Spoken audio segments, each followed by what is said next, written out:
ఎవరు పడితే వాళ్ళు వచ్చి మెక్కిపోవడానికి, అత్తయ్య గారు మెక్కిపోవడానికి తొక్కిపోవడానికి ఇక్కడికి ఎవరు రాలేదు. నా వాళ్ళు ఎవరు మీ మీద ఆధారపడి బ్రతకటం లేదు. మీకు లెక్కలు కావాలంటే మీ అబ్బాయిని అడగండి, అంతేగాని ఇష్టం వచ్చినట్టు నోరు పారేసుకోకండి.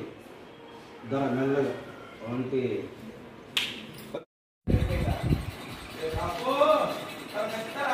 మరి కోటలు కానీ మాటలు మాత్రం పడలేదంట.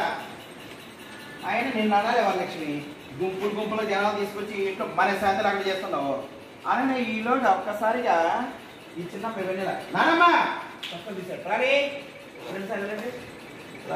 రాలి విన్నలు అంటుంది. ఎందుకు అమ్మ నన్ను మాట్లాడుతున్నావు? అమ్మ ఏం తప్పు చేసిందని, అమ్మ ఎవరు నొప్పించిందని మా అమ్మ మాట్లాడగాకు. ఇందులో వేరే వరలక్ష్మి, ఇప్పుడు నాకు బాగా అర్థమైంది. నా మరణాలకు నీ వైపు తిప్పుకున్నావు కదే, ఆయుధాలుగా వాడుకున్న కంకును కట్టుకున్నావు అనమాట. వేదవంచ ఫైర్ బ్యాండ్ అవుతుంది. అలా చూస్తున్న చిన్న అలా చూసి అటు చూసి డైలాగ్ అయిపోయింది. దాంతో చెప్పేసావు.